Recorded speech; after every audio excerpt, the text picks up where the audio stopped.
ಸ್ವತಂತ್ರ ಸಂಗ್ರಾಮದ ಮಹಾನ್ ಕ್ರಾಂತಿಕಾರಿ ಸುಭಾಷ್ ಚಂದ್ರ ಬೋಸ್ ರವರ ಜನ್ಮದಿನಾಚರಣೆ ಮೈಸೂರಿನ ಓವೆಲ್ ಮೈದಾನ, ಕುಕ್ಕರಹಳ್ಳಿ ಪಾರ್ಕ್, ಜೆಪಿ ನಗರ ಪಾರ್ಕ್, ಯುವರಾಜ ಕಾಲೇಜು ಹಾಗೂ ಮಹಾರಾಜ ಪಿಯು ಕಾಲೇಜು ಸೇರಿದಂತೆ ಮೈಸೂರಿನ ವಿವಿಧೆಡೆ ಎಐಡಿಎಸ್ಒ ವಿದ್ಯಾರ್ಥಿ ಸಂಘಟನೆ ನೇತೃತ್ವದಲ್ಲಿ ನೇತಾಜಿ ಸುಭಾಷ್ ಚಂದ್ರ ಬೋಸ್ ರವರ ಜನ್ಮದಿನಾಚರಣೆ ಆಚರಿಸಲಾಯಿತು.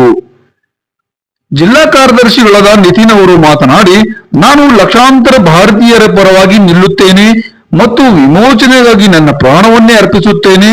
ಸತ್ಯಕ್ಕೆ ಬೆಲೆ ಇದ್ದರೆ ಈ ದೇಶದ ಜನರು ಎಂದಾದರೂ ಒಂದು ದಿನ ನನ್ನ ಹೃದಯದ ಭಾವನೆಗಳನ್ನು ಅರ್ಥ ಮಾಡಿಕೊಳ್ಳುತ್ತಾರೆ.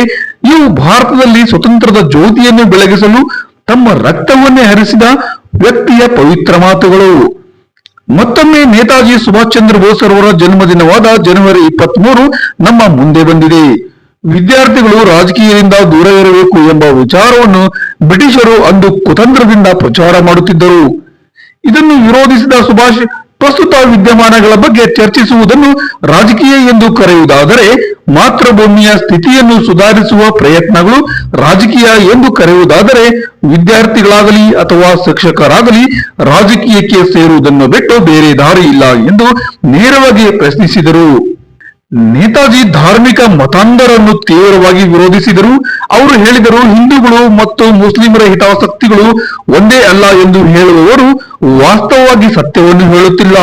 ಹಸಿವು, ನಿರುದ್ಯೋಗ, ಅನಕ್ಷರತೆ ಈ ಪ್ರಶ್ನೆಗಳ ಮೇಲೆ ಹಿಂದೂಗಳು ಮತ್ತು ಮುಸ್ಲಿಮರ ಹಿತಾಸಕ್ತಿಗಳು ಒಂದೇ ಆಗಿವೆ ಎಂದು ಧರ್ಮ ನಿರಪೇಕ್ಷತೆಯನ್ನು ಒತ್ತಿ ಎತ್ತಿ ಹಿಡಿದರು.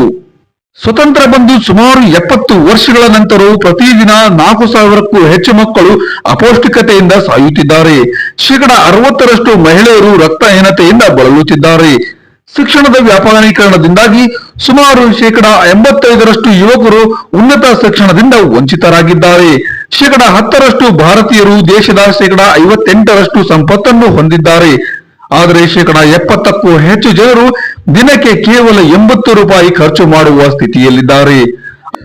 ಆದರೆ ಬಡವರಿಗೆ ಸಬ್ಸಿಡಿ ನೀಡುವ ಬದಲು ಸರ್ಕಾರವು ಶ್ರೀಮಂತ ಕಾರ್ಪೊರೇಟ್ ಸಂಸ್ಥೆಗಳಿಗೆ ಸುಮಾರು 40 ಲಕ್ಷ ಕೋಟಿ ರೂಪಾಯಿಗಳ ತೆರಿಗೆ ವಿನಾಯಿತಿ ನೀಡಿದೆ. ಆಳುವ ಸರ್ಕಾರಗಳು ಕೋಮುವಾದಿ ಆಲೋಚನೆಗಳನ್ನು ಪರಿಚಯಿಸುತ್ತಿದೆ. ಕೆಪಿಎಸ್ ಮ್ಯಾಗ್ನೆಟ್ ಯೋಜನೆ ಅಡಿಯಲ್ಲಿ 40,000ಕ್ಕೂ ಅಧಿಕ ಸರ್ಕಾರಿ ಶಾಲೆಗಳನ್ನು ಮುಚ್ಚಿ ಬಡ ವಿದ್ಯಾರ್ಥಿಗಳಿಂದ ಶಿಕ್ಷಣವನ್ನು ಕಿತ್ತುಕೊಳ್ಳಲಾಗುತ್ತಿದೆ. ಅವರು ಬ್ರಿಟಿಷರನ್ನು ಮಾತ್ರವಲ್ಲದೆ ಭಾರತೀಯ ಶ್ರೀಮಂತ ವರ್ಗದ ಶೋಷಣೆಯನ್ನು ಕೊನೆಗಳಿಸುವುದನ್ನು ಅರ್ಥೈಸಿದರು. ಅದಕ್ಕಾಗಿ ಅವರು ಘೋಷಿಸಿದರು, ಮೊದಲು ಗುರಿ ಪೂರ್ಣ ಸ್ವತಂತ್ರವನ್ನು ಪಡೆಯುವುದು, ಮುಂದಿನ ಗುರಿ ಸಮಾಜವಾದವನ್ನು ಸ್ಥಾಪಿಸುವುದು. ಈ ದೇಶದ ಯುವಕರು ಮತ್ತು ಜಾಗೃತ ನಾಗರಿಕರು ನೇತಾಜಿಯವರ ನಿಜವಾದ ಉತ್ತರಾಧಿಕಾರಿಗಳಾಗಿ ಪ್ರಸ್ತುತ ಶೋಷಣಾ ವ್ಯವಸ್ಥೆಯನ್ನು ಕೊನೆಗಳಿಸಲು ಮತ್ತು ನಮ್ಮ ದೇಶದಲ್ಲಿ ನೇತಾಜಿ ಕನಸಿನ ಸಮಾಜವನ್ನು ನಿರ್ಮಿಸಲು ಎದ್ದು ನಿಲ್ಲಬೇಕು.